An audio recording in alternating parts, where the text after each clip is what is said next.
Bienvenidos a la historia de América Latina, patrocinada por Boston Scientific. Boston Scientific, comprometidos con transformar vidas.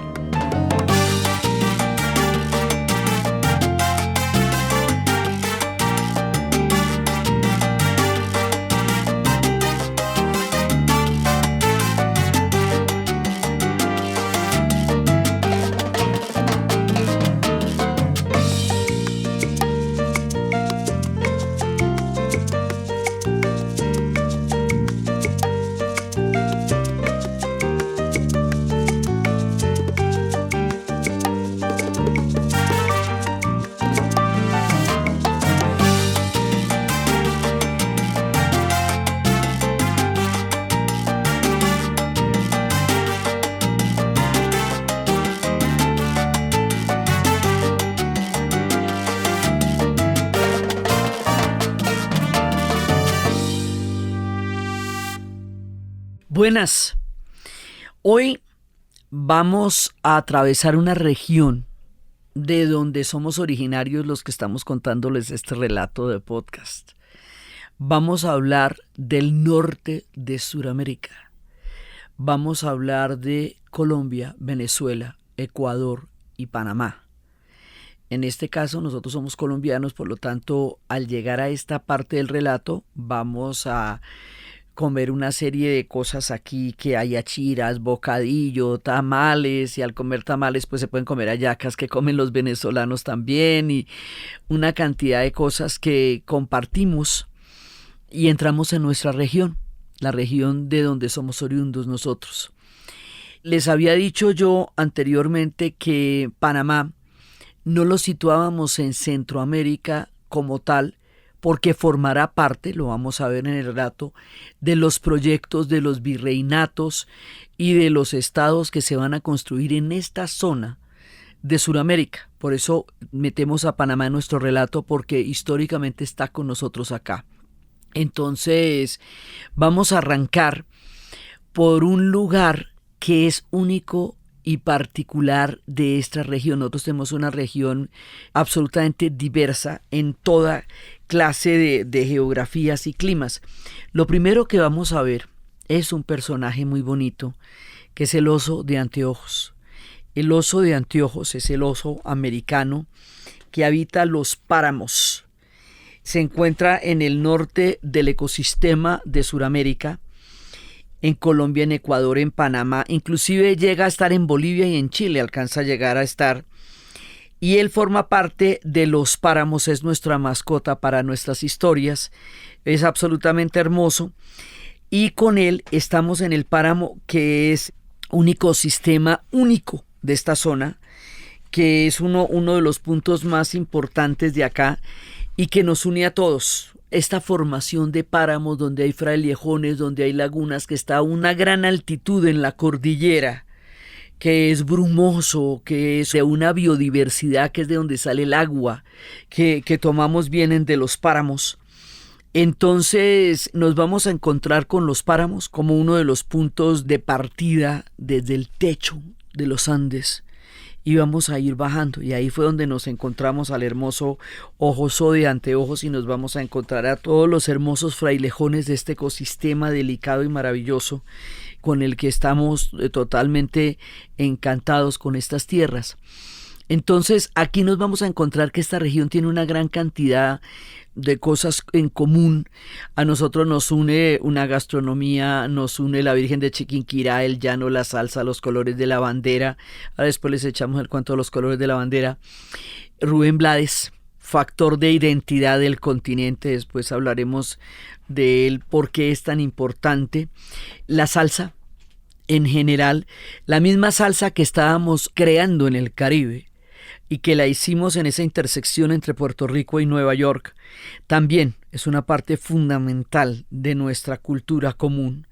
La Villos Caracas Boy de Venezuela, el personaje de Manuelita Sáenz, que cada uno de nosotros siente suya, porque ella es quiteña, pero realmente en esa época no se han formado las naciones. Ella fue una militante de la independencia, y en esa militancia conoció a Bolívar, y los dos van a ser parte de todo nuestro relato histórico. Está el puente de Boyacá, porque la batalla, ahora les vamos a contar de esa batalla, va a determinar el nacimiento de la Gran Colombia como tal. También estamos en Portobelo, Panamá, y en el Chimborazo. Es decir, estamos tejidos por la geología, por la geografía, por la historia y por la cultura. Entonces esta región tiene una gran cantidad de afinidades entre sí profundas. Estamos al norte del mapa de Suramérica, al norte del sur, como un grupo musical que nos ha acompañado siempre.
Resulta que esta región es una región donde hay una diversidad increíble de ecosistemas y de formaciones y de culturas, porque esta región es donde arranca la cordillera de los Andes, que nos va a acompañar hasta el final del continente, hasta donde acaba el mapa prácticamente. Esta también es una región caribeña. Colombia y Venezuela son países del Caribe. Esta región hace parte del mundo pacífico en una gran región que se llama el Chocó biogeográfico. Ese Chocó biogeográfico arranca en Panamá, atraviesa todo el territorio de Colombia por la costa pacífica, llega al Ecuador y llega hasta el Perú. Es una zona selvática, húmeda, con una biodiversidad de las más grandes del planeta, atravesada por los ríos más impresionantes, uno de los cuales es el más caudaloso del mundo en proporción a su trayecto, que es el río Atrato. Y es una de las regiones culturalmente más ricas y diversas, es donde está toda la población afro, la mayoría de la población afro, que tiene una historia muy particular desde toda su llegada, desde las culturas cimarronas, desde todas las diferentes formas en que ellos han habitado toda la diversidad cultural y geográfica y histórica que nos une. Y también está el Amazonas, y por el lado del Amazonas, entonces ahí nos vamos a encontrar con Ecuador, nos vamos a encontrar con Brasil en su inmensidad, ya llegaremos allá, y nos vamos a encontrar con el Perú también. Así que nosotros estamos conectados por todas las diversidades de esta región. Si es por el Caribe, estamos conectados por Venezuela. Si es por el Amazonas, estamos conectados por el Brasil, Ecuador y el Perú. Si es por el Chocó biogeográfico, vamos de Panamá al Perú. Entonces todos estos mundos son mundos amazónicos, caribes, andinos, pacíficos y mundos de unas sabanas inundables que aquí llamamos los llanos. Esos llanos, en Colombia son los llanos orientales, en Venezuela son los llanos venezolanos. Es exactamente el mismo territorio como el Mazarmara y el Serengeti, es el mismo territorio, son planicies enormes, enormes, atravesadas por unos ríos descomunales, inimaginables, porque aquí la hidrografía se pone impresionante, porque pues nos vamos a encontrar con el Amazonas, nos vamos a encontrar con el Orinoco, nos vamos a encontrar con el Magdalena y con el Cauca, con el gran río de la Magdalena, nos vamos a encontrar con las estrellas fluviales, de donde nacen y donde se encuentran los grandes ríos, dos, una estrella del sur y la otra la estrella fluvial. Nos vamos a encontrar con macizos de donde se desprenden cordilleras. Nos vamos a encontrar con una magnificencia impresionante que es esta región del norte del sur. Esta sabana va a crear una cultura y esa es la cultura llanera. Y esa cultura llanera va a tener una musicalidad de arpas absolutamente maravillosa, de leyendas y de historias, y ese llano es uno solo entre Colombia y Venezuela. Digamos que la frontera que puede ver como país ahí no rige ni aplica para la cultura llanera. Y lo mismo pasa en la península de La Guajira con el pueblo guayú. El pueblo guayú es colombiano y venezolano y vamos a ver cómo las comunidades de los pueblos originarios conectan esta región desde tiempos inmemoriales. Luego, cuando se creen los estados, estos pueblos van a quedar en las intersecciones de los futuros estados porque estaban ahí desde el principio de los tiempos, desde el comienzo de la vida.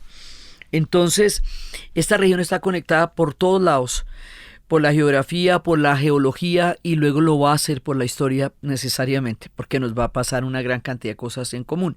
Vamos llegando aquí, primero por unas islas que nosotros hemos mencionado antes, San Andrés, Providencia y Santa Catalina. Son islas caribeñas que quedan a la altura de Centroamérica frente a Nicaragua. Ese es el punto en que Colombia se conecta con Centroamérica y con el Caribe a esa altura. Luego, Colombia va a ser un país caribeño continental, lo mismo que Venezuela es un país caribeño continental. Entonces, esas islas son como, digamos, nuestro contacto con el mundo caribe de Centroamérica. Y de esas hemos hablado bastante porque es el mundo creol, es una colonización de origen inglés y es una colonización que se hizo pocos años después de la llegada del Mayflower. Por eso la reserva submarina se llama la reserva del Seaflower, que fue el barco donde arribaron los puritanos que darían origen a la fundación de Old Providence y de San Andrés, Henrietta y de Santa Catalina. Entonces después vamos bajando y ya nos vamos encontrando con el Istmo de Panamá. Y el Istmo de Panamá es lo que hace que esto sea un continente. Lo hemos dicho de Centroamérica y es verdad. O sea, Centroamérica es la que conecta. Pero particular y específicamente Panamá tiene un puente que se llama el Puente de las Américas. Es un puente que uno atraviesa todos los días en Ciudad de Panamá. Pero es que resulta que en ese puente, ahí, en ese punto exacto, se comunican los dos bloques de tierra tan grandes que son la América del Norte y la América del Sur.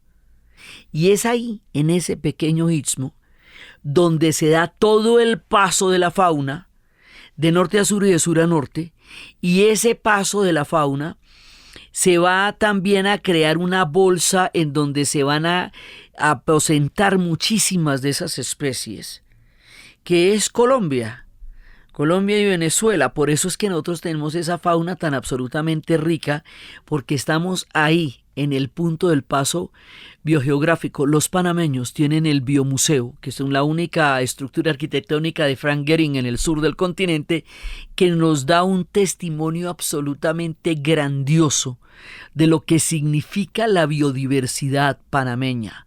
El Biomuseo es un testimonio poderoso de un pueblo que además va a estar conformado en el futuro por una poderosa población afro, por una población indígena originaria que nos une, los Embera, los Cuna, y que allá en Panamá tiene un estatuto de autonomía, que es en la región de Cunayala.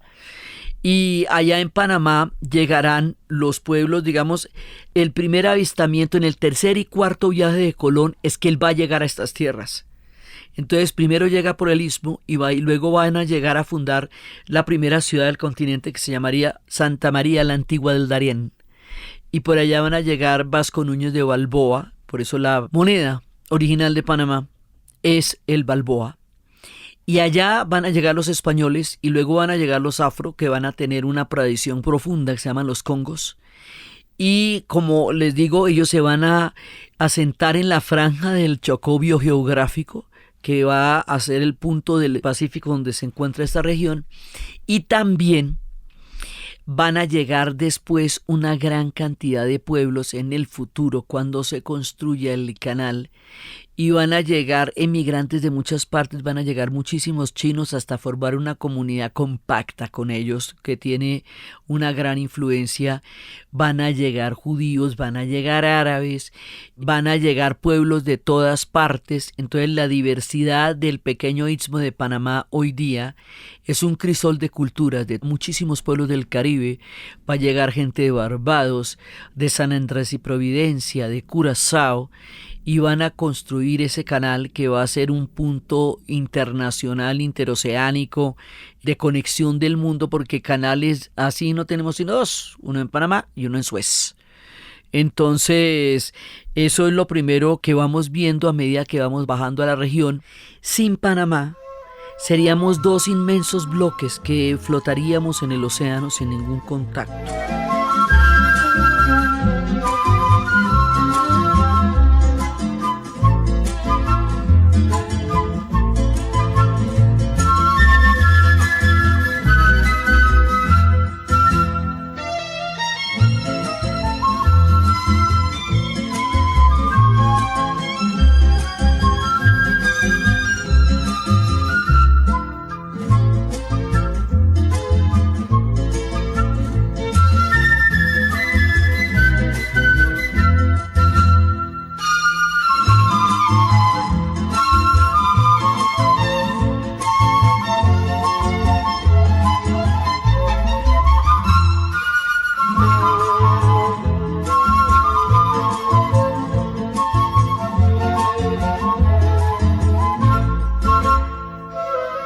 Cuando llegamos a la región de Colombia, nos damos cuenta que aquí es donde existe el mayor número de aves en el planeta. Desde los colibríes diminutos hasta el enorme y magnífico cóndor de los Andes. Ese es el punto de mayor biodiversidad. Esto sí es lo que llamábamos, cuando estábamos refiriéndonos a Centroamérica, hotspot de biodiversidad de las aves del mundo, están en Colombia. Entonces estas regiones son absolutamente maravillosas y uno se va encontrando con todas estas maravillas, y esta región también nos va a llevar a un punto muy importante que son las Islas Galápagos a la altura del Ecuador, en cuya fauna y en cuya diversidad se inspiró Charles Darwin para construir la teoría de la evolución de las especies. Y ya con eso tenemos un punto absolutamente importante en el planeta. Entonces, aquí hay un entramado de geografías que va desde el escudo guyanés, que atraviesa Venezuela, y luego se va a unir en Colombia con un punto nodal de nacimiento de cosmología, de geología, de geografía y de cultura, que se llama Chiribiquete. Chiribiquete nos lleva con sus pinturas de arte rupestre a un pasado remoto de más de 20.000 años. El descubrimiento reciente de Chiribiquete nos remonta a un pasado muy antiguo, es uno de los puntos antiguos de la Tierra. Allá hay unas pinturas que nos dan testimonio de la existencia permanente de nuestros pueblos, del jaguar como hilo conductor de toda la América, de pueblos complejos que han estado habitándonos durante milenios, pueblos que están en la mitad de la selva. Alrededor de Chiribiquete hay comunidades no contactadas, pueblos que se sabe que existen pero nadie los ha contactado, voluntariamente no contactados, y que forman parte de este misterio cósmico y maravilloso que es Chiribiquete. Entonces, en esta región nos encontramos con todos los tepuyes de la llanura venezolana, nos encontramos con el Salto del Ángel, con Roraima, nos encontramos con esa diversidad absolutamente impresionante, y por la vía del escudo guyanés nos encontramos con la magia de Chiribiquete, y todo esto es en la misma región. O sea, esto es un punto de diversidad absolutamente increíble, y con ello nos vamos a encontrar con los pueblos originarios que nos comunican. Entonces los pueblos originarios que nos comunican son los Guayú en la península de La Guajira, los Cuna con Panamá, los Cubeos, los Pastos, los Singas, los Ugua, los Agua, los Embera, los Bari, entre otros. En Venezuela también están los Pemón, los Yanomani, los Orayani y los Quichua Otavalo con el Ecuador. Hasta el Ecuador sí llegaron los incas. Ellos sí alcanzaron a conquistar el Ecuador. Y nosotros tenemos, digamos, como un punto de contacto con el Ecuador y con Pasto. De ahí para arriba, la situación del mundo indígena es diferente. Y esos son los relatos originales de estas tierras. Dicen los Uguas que al principio el universo estaba conformado por dos esferas. Un mundo de arriba de luz cálida y seca y un mundo de abajo de oscuridad húmeda y vacío. Vino después el movimiento y el mundo de abajo y de arriba y se mezclaron. Y como resultado de esta mezcla surgió el mundo intermedio. El mundo de arriba es blanco, el mundo de abajo es rojo. De la mezcla se formaron el azul y el amarillo. El mundo de arriba y el mundo de abajo son indestructibles.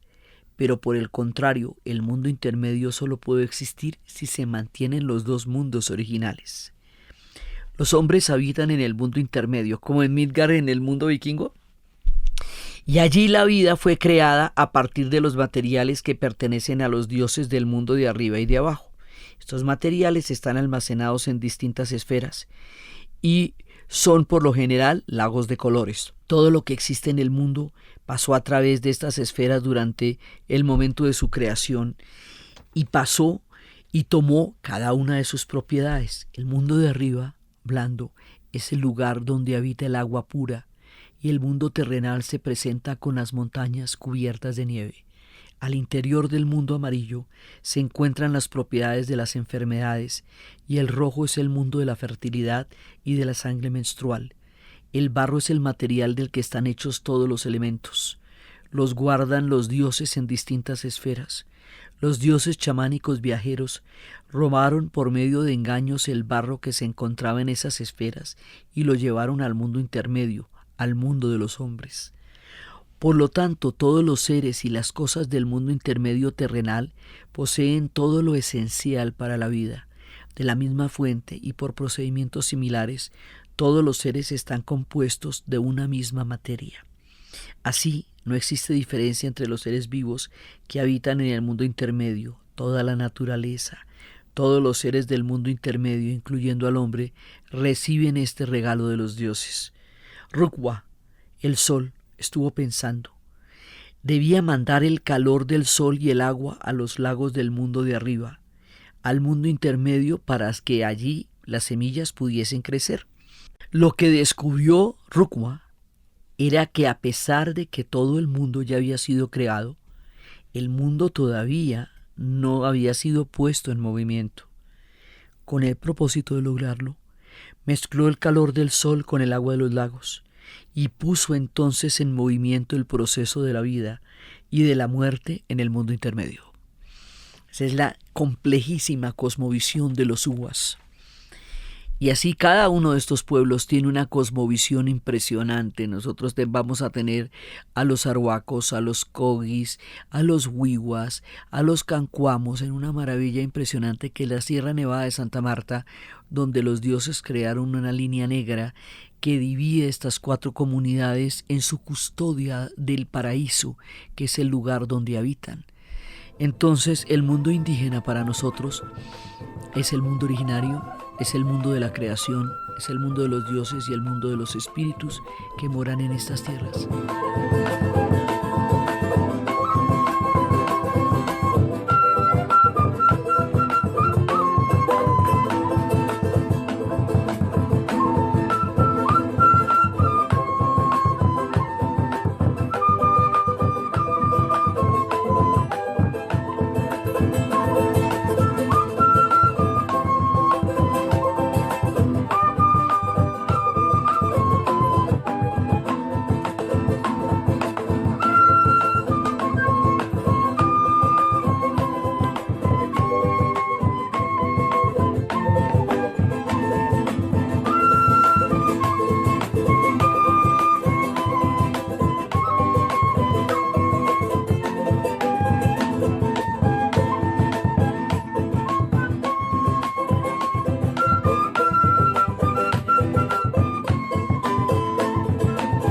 Ahora, los muiscas estaban en un proceso de centralización en el momento en que llegaron los españoles. Por lo tanto, no sabemos hacia dónde nos hubiera llevado eso de no haber sido así. Aquí no estamos en el sitio de los grandes imperios como sí sucederá al sur con el Perú, o como hemos visto en el norte con los mayas y los aztecas.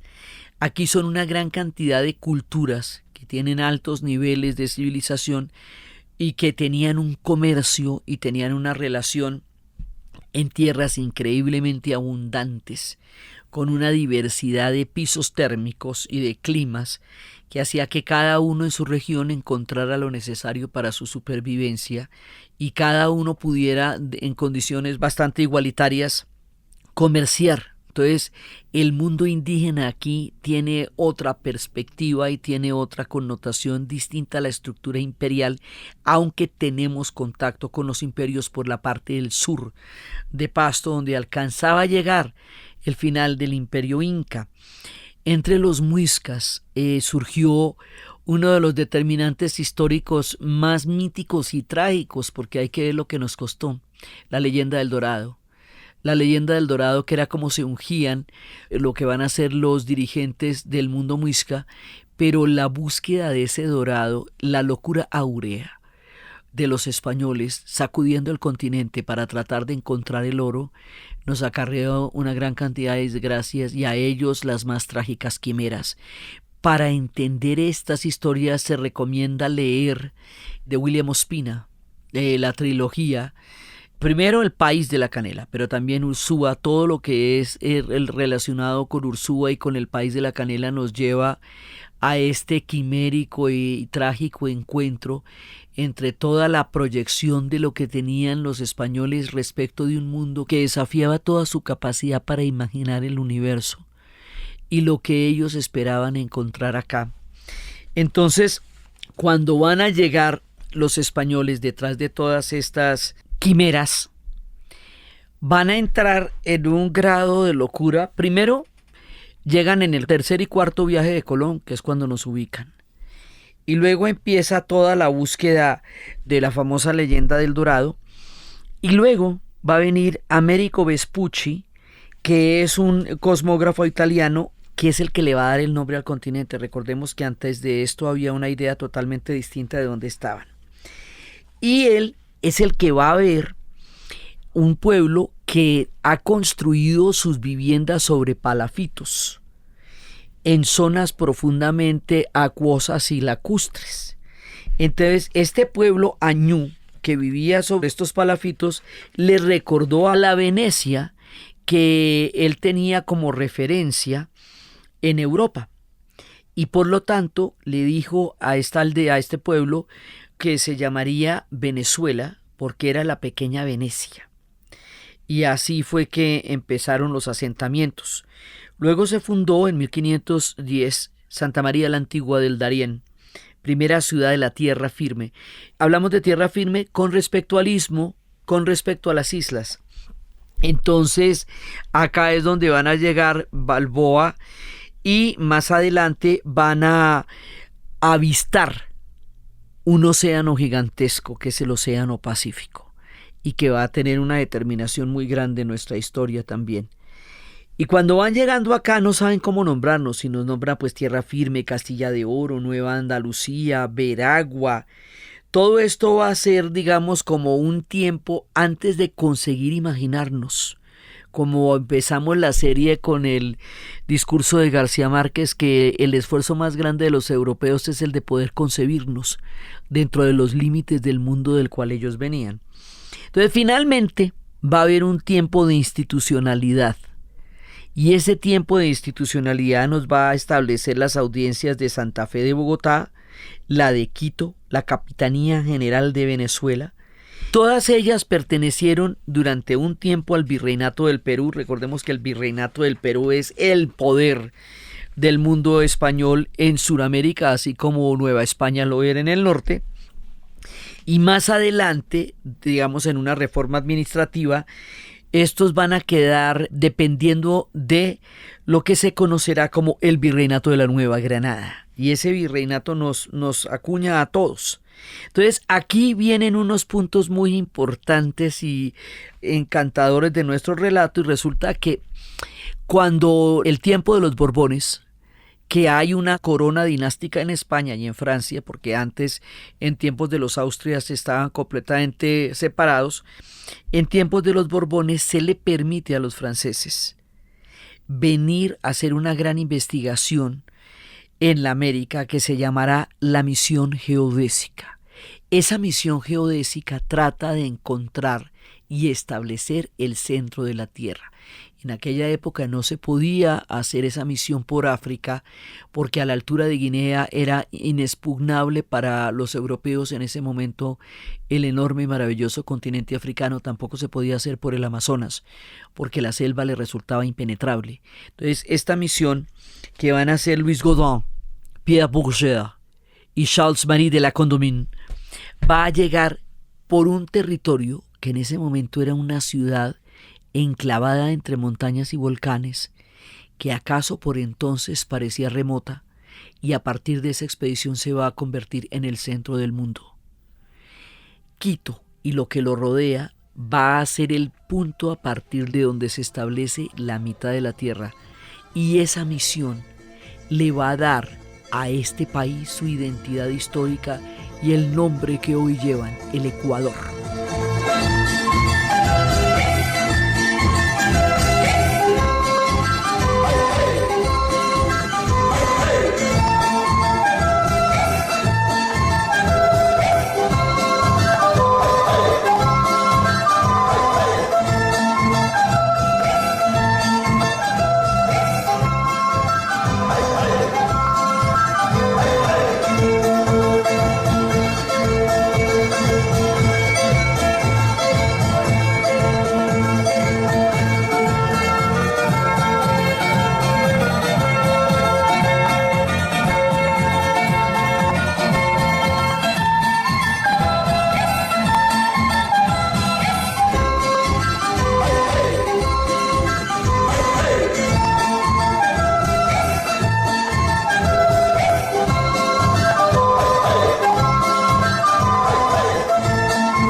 Ellos se llaman el Ecuador por la misión geodésica que midió el centro de la Tierra y que descubre que la Tierra es achatada en los polos.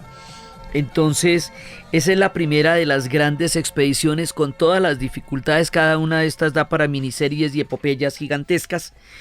Y después de esta misión geodésica que crea el imaginario que ha de formar el Ecuador, viene una misión muy importante que va a ser en búsqueda del árbol de la quina, que es el medicamento más efectivo contra la malaria, que es la principal barrera con la que se van a encontrar en el mundo de los trópicos. Va a haber también una forma de investigar la quina y va a crearse una expedición desde el Virreinato de la Nueva Granada para encontrarla y para saber dónde está y para poder describir. Esto se va a llamar la Real Expedición Botánica de 1783 a 1813, y resulta que esa expedición botánica terminó generando una cantidad de procesos maravillosos porque encontraron que había 20.000 especies vegetales, 7.000 animales. La dirige José Celestino Mutis y en ella van a aparecer personajes como Francisco José de Caldas, José Manuel Restrepo, Jorge Tadeo Lozano, el más grande pintor de flores, Francisco Javier Matiz. Y resulta que esta expedición va a generar un sentido de propia valía, de orgullo, de relato de nuestro territorio, y eso va a ser el germen para el proceso de independencia. La expedición botánica está directamente ligada a nuestro proceso de independencia y la misión geodésica a la narrativa que dará origen al Ecuador. Es desde la maravilla de nuestra naturaleza que empezamos a concebir la idea de una autonomía política en el futuro. La expedición botánica es de dar alaridos, ¿no? Eso es una cosa absolutamente impresionante. todo lo que se derivó de ahí, la pintura detallada, absolutamente artística y hermosa, de la maravillosa naturaleza en la cual estamos contenidos. Después vendría un hombre prusiano, el barón Alexander von Humboldt, y traería a su compañero francés Aimé Bonpland, y realizaron entre 1799 y 1804 un viaje por la América Española que atravesó Cuba, Venezuela, Colombia, Ecuador, Perú y México. Pues ustedes imagínense en esa época lo que debía haber sido eso. Y lo que hizo Humboldt fue dimensionar la impresionante maravilla de la fauna y la flora americana, porque los europeos no la conocían y se imaginaban que aquí la naturaleza era degenerada y escasa. Él dijo, no, todo lo contrario, aquí la naturaleza es el hit, por un lado. Y por el otro lado, él formuló una cosa que para nosotros hoy día es tan increíblemente normal, pero que es una de nuestras maravillas, los pisos térmicos. Nosotros por la cordillera, y particularmente en Colombia, donde la cordillera tiene 3 ramales, uno de los cuales es la cordillera de los Andes y los otros 2 son cordilleras independientes que se formaron después, pero Colombia está atravesada por 3 cordilleras. En cada uno de esos lugares, entre los valles y las cordilleras, hay diferentes temperaturas. Nosotros no tenemos estaciones, estamos en el neotrópico. Nuestra temperatura se determina, nuestro clima está determinado por los pisos térmicos. Por eso tenemos páramos en un lugar que queda en el centro del planeta. Y por eso tenemos volcanes y tenemos nevados. Esos pisos térmicos son los que Humboldt definió. Y aquí en Colombia lo llamamos la tierra caliente. Es decir, cuando bajamos de donde la capital es muy fría y a una hora ya estamos en lugares cálidos, eso se llama la tierra caliente. También está la tierra fría y está la tierra templada.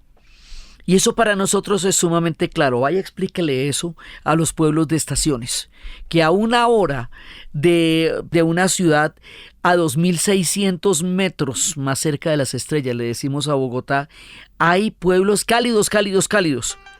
Entonces, eso es parte de toda nuestra diversidad.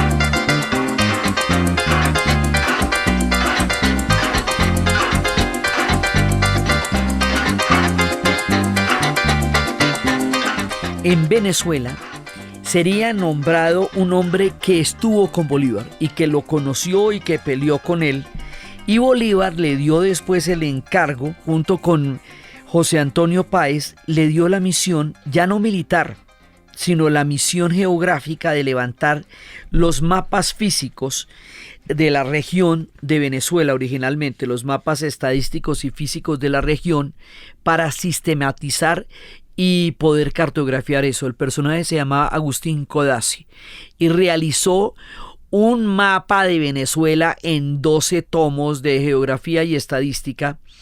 Se llama El Atlas Físico y Político de la República de Venezuela. Y sintetizó todos los estudios de las 3 regiones, de la costa, de la montaña, de los Andes y de la Guayana. Más adelante le encargaron la misión de cartografiar la Nueva Granada. Esa se la encargó Tomás Cipriano de Mosquera, y así en 6 años hizo una descripción completa del país, de las 36 provincias en las que estábamos divididos por entonces. Fue el que hizo, conjunto con Manuel Ancísar, el registro de los recursos naturales, la topografía, el clima, el relieve, la geografía humana de toda la Nueva Granada. Más adelante con esta información se hicieron visitas desde Inglaterra para conocer y evaluar la posibilidad histórica de un canal interoceánico a la altura del Darién. El Darién es una de las regiones que comunica a Colombia con Panamá. Entonces estos personajes, Agustín Codazzi, van a construir un relato físico, cartográfico de nuestra maravilla. Y con todo esto se va a gestar la independencia a partir de nuestra propia contemplación de nuestras increíbles y maravillosas tierras. Entonces va a haber un personaje, ese personaje es de miniseries, de verdad merece todas las miniseries del mundo porque es de leyenda. Francisco de Miranda. Francisco de Miranda estuvo en todas los movimientos revolucionarios de la época de las grandes revoluciones. Él fue testigo directo de la revolución de los Estados Unidos. Él peleó en la Revolución Francesa.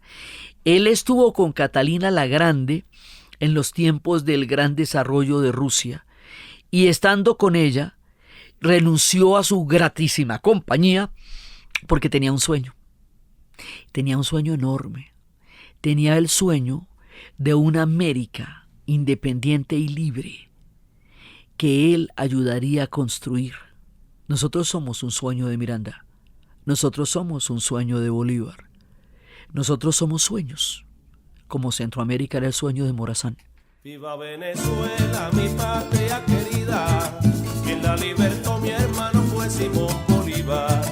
Viva Venezuela, mi patria querida, quien la libertó mi hermano fue Simón Bolívar. Viva Venezuela, mi patria querida, quien la libertó mi hermano fue Simón Bolívar. Viva Venezuela, mi patria querida, quien la libertó mi hermano fue Simón Bolívar. Cuando Bolívar nació, Venezuela pegó un grito, diciendo que había nacido un segundo Jesucristo. Cuando Bolívar nació, Venezuela pegó un grito, diciendo que había nacido un segundo Jesucristo. Francisco de Miranda, junto con Eugenio Espejo en el Ecuador y junto con Antonio Nariño en Colombia, en lo que serían después Ecuador y Colombia, son los que conectan las ideas de la Ilustración con el proyecto de independencia de América Latina. Eso hace que nuestro proyecto de independencia esté directamente inspirado en el movimiento de la Ilustración y sean ellos los que van a traer esa directriz histórica a nuestro proceso propio y de esa manera las ideas viajarán y los sueños se concretarán y se convertirán en el nacimiento de un continente. Bolívar y Miranda, ambos venezolanos, van a entrar después en una contradicción a partir de la batalla de Puerto Cabello y Miranda terminará preso en Cádiz. En un momento dado tendremos un revés histórico después del movimiento de juntas que nos va a llevar al punto en que Haití y Jamaica nos den la mano para reanudar el proceso después de lo que se conocería como la reconquista en América y la restauración en Europa cuando Napoleón es derrotado, porque fue a partir de la fractura de la invasión napoleónica en España que se dieron las circunstancias históricas para empezar un proceso de independencia del tamaño que nosotros vamos a hacerlo. Y eso empieza por un movimiento de juntas, y ese movimiento de juntas es una primera etapa. Luego viene la restauración, la reconquista. El movimiento de juntas queda aplastado particularmente en Quito, donde la rebelión quiteña hizo su primera proclama de lo que querrían ellos que fuera su destino, pero fue terriblemente aplastada. Entonces, en ese revés histórico tan duro es cuando nos van a dar la mano en el Caribe, y ahí en ese revés histórico es cuando Miranda termina preso. Bolívar se va para Haití y para Jamaica. En Haití recibe los refuerzos y regresará. Y cuando regrese se va a hacer un plan continental gigantesco. Gigantesco porque lo digo, eso va a ser mancomunado, nadie lo hubiera podido hacer solo. Eso lo está haciendo en el norte Bolívar con los ejércitos del norte y en el sur San Martín con los ejércitos de los Andes, que los vamos a ver cuando lleguemos a esa región, pero el proyecto es conjunto. Nadie lo hubiera podido realizar independientemente y cada una de las batallas que dará origen a las siguientes naciones es una secuencia para sacar a los españoles de Lima, que era el bastión del poderío del Imperio Español. San Martín decía, mientras hay españoles en Lima, el proyecto de la independencia no es viable. Por eso es allá, en Ayacucho y en Junín, donde se define la última parte de esta enorme partida. Mientras tanto, Miranda ha soñado con una bandera. Ha soñado con una bandera que tiene amarillo, azul y rojo. El sueño de Miranda se convierte en la bandera de Colombia, Venezuela y Ecuador. Por eso las tres banderas son iguales, varían en el escudo y en la proporción de los colores, porque en la bandera colombiana el amarillo tiene el doble de extensión que la franja roja y la azul, y en la bandera venezolana están los estados que componen Venezuela. En la bandera colombiana está el escudo y en el escudo de la bandera colombiana está el Istmo de Panamá. Entonces, estas banderas nos unen. Quiere decir esto que nosotros nacemos en un proyecto común. Ese proyecto común va a estar determinado por el resultado militar de la batalla de Boyacá, y ese resultado militar va a estar apoyado por un congreso que es el Congreso de Angostura. En el Congreso de Angostura se determina que en ese territorio que acaba de ser ratificado por el triunfo de la batalla de Boyacá, se va a conformar un país. Ese país va a estar conformado por 3 grandes provincias. Lo que nosotros llamábamos la Nueva Granada, en ese momento se va a conocer como Cundinamarca. O sea, todo lo que va a ser el país que más adelante llamaríamos Colombia solito, ahí está representado como Cundinamarca. La otra provincia era el Ecuador y la otra provincia era Venezuela. Estas 3 provincias, Colombia, Ecuador y Venezuela, van a ser originalmente Colombia. Nosotros lo llamamos la Gran Colombia de manera retrospectiva para poder entender la diferencia entre el momento en que Colombia se convierte en un país separado de las otras 2 provincias, que es el país que hoy somos y así se llama. Pero originalmente nacimos los 3 de un mismo parto, de un mismo sueño, de un mismo esfuerzo común como hermanos. Eso es muy importante para entenderlo en nuestra cultura. Entonces resulta que la Gran Colombia, como la llamamos retrospectivamente, era un proyecto muy poderoso y muy importante en el momento en que se estaba definiendo la nueva mano de cómo íbamos a quedar después de la salida del Imperio Español del continente. Entonces, como una perspectiva poderosa e importante, tanto por su geografía como por sus posibilidades históricas, Panamá se une a la Gran Colombia, y por eso el relato de los panameños es el relato nuestro y no es un relato centroamericano, por la decisión de los panameños de unirse a la Gran Colombia. San Andrés, Providencia y Santa Catalina se unen a la Gran Colombia 7 años después de la batalla de Boyacá. Así nosotros quedamos originalmente conformados por las 3 provincias y por Panamá y el archipiélago de San Andrés. Más adelante, Páez va a crear de Venezuela un país aparte y Ecuador también va a ser otro país aparte. Panamá continuará con Colombia 100 años más, hasta 1903, en donde se independiza y después se cumplirá el proyecto del canal interoceánico ya en la perspectiva de un destino manifiesto de un imperio que se está agigantando al norte, que será el imperio de los Estados Unidos. San Andrés, Providencia y Santa Catalina continuarán su rumbo histórico en el mismo barco de Colombia. Y así queda nuestra región con banderas comunes, con una sola bandera, con historias totalmente entrelazadas, desde la geografía, pasando por la geología, pasando por la cultura y por la historia. Aquí, en la definición de la Gran Colombia y de los países que posteriormente se van a independizar para construir sus propios proyectos. Dejamos nuestra historia de la primera parte del norte del sur. En nuestro siguiente capítulo vamos a darles todo el dinamismo de construcción de estados y de destinos que continuarán teniendo hasta nuestros días. Aquí dejamos entre los páramos, los sueños, las independencias y las banderas, el proyecto de estas naciones hermanas que nacieron de un sueño común.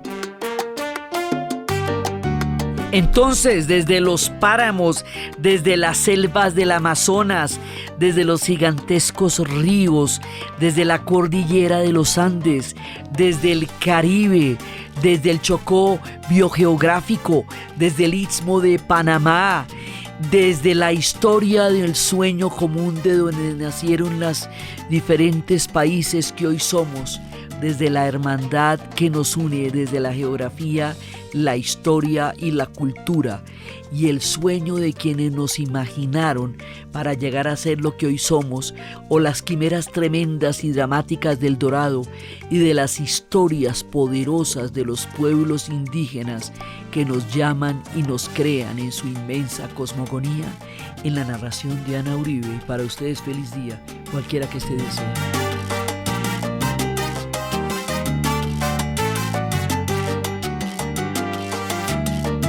Este podcast fue posible gracias al equipo de la Casa de la Historia. Diana Suárez, Milena Beltrán, Arturo Jiménez Viña, Daniel Moreno Franco. Grabado en Los Gatos Estudio. La edición y la musicalización de Eduardo Corredor Fonseca, de Rueda Sonido, y siempre con la ayuda fuerte y poderosa de Santiago Espinosa Uribe y Laura Rojas Aponte del podcast Cosas de Internet. Y recuerden que la lista de las canciones la pueden encontrar en las notas de YouTube de dianauribe.fm.